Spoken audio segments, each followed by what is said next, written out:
Communism and dog culture. Two examples: breaking up the family and tattletaling. So, communists encourage people to tell on each other. This is a suppressing.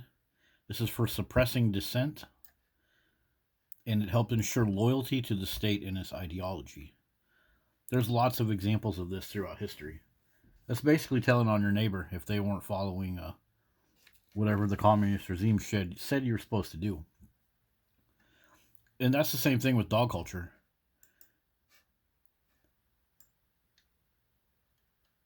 And it's not just the government promoting us to tattletale if we see animal abuse.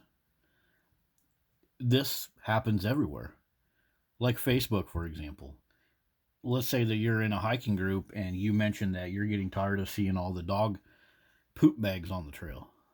You might get one or two people agreeing with you, but you'll get 5 to 10 people running around tattletaling on you because you're a dog hater. I personally experienced this, and I've talked to many people that have experienced similar type things. Dog owners love to tattletale. They love to tattletale. Oh, look, we found us a dog hater. Oh, look, we found us a dog abuser. In fact, it's many of the reasons that they get dogs is because they think they've found some level of animal cruelty, and they're going to fix it. They're going to get the dog. They're going to rescue it from all those bad people out there. Oh. It's a big part of how these places sell dogs too. They'll be like, you need to adopt this dog. He came from an abusive family. So those are two things that communism and dog culture share: the tattletaling, the incentivizing people to tattletale on each other.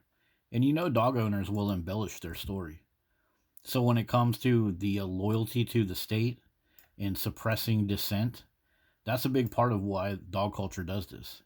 They suppress people that actually have some logical analysis of the negative externalities of dog culture. They just totally suppress them so that they can keep loyalty to the dog culture. So now let's look at one other thing. So what do we know about dog culture? It breaks up families. This is a huge conversation. There are many, many, many articles. There are all types of memes and conversations and public discourse that happens because I'm going to go to Thanksgiving, but I can't bring my dog because my family gets tired of my dog fighting with their dog, etc., so on and so forth. All of these types of stories. And people will just choose to not visit. And then they'll put their meme up on Facebook and they'll say something like, if you can't handle my dog, you better not invite me over to your house, etc., so on and so forth. So it's a breaking up of the family. Another thing is Americans spend more money on their dogs. And something you should know is not all this money comes from the money they earn. A lot of it comes from government subsidies. So plenty of information all over about this. They say they are having better self esteem from all this money they spend on their dogs. Yet they're on social media, Instagram, Facebook, YouTube. They constantly need more and more and more attention and more dogs. So is this actually working, or is this just some type of level of control? So, same thing with communism. They aim to weaken the family structure. You work for the state. You don't get to, you don't get to work for your family here. You got to work for the state, make money for the state.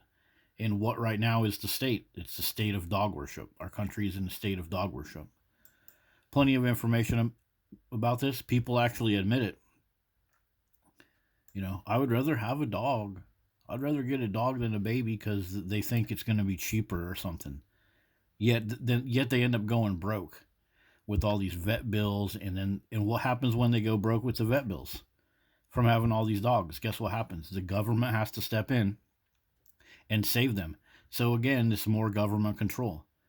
So why would all these shelter agencies that are 501c3 government tax protected? A lot of this is government stuff, you guys.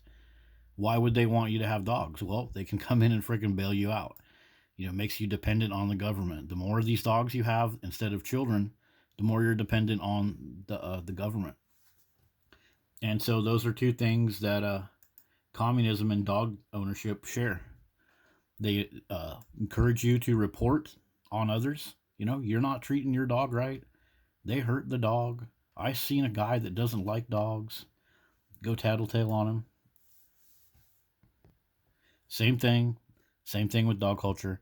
And in fact, this is also government related because, like the Humane Society of the United States, they use tax money to operate. They get tax breaks. They get grants and loans from the government that collects tax money from you, and then they go and freaking tattletale on you for not taking care of the dogs good enough. Yeah, seems like a pretty vicious cycle there.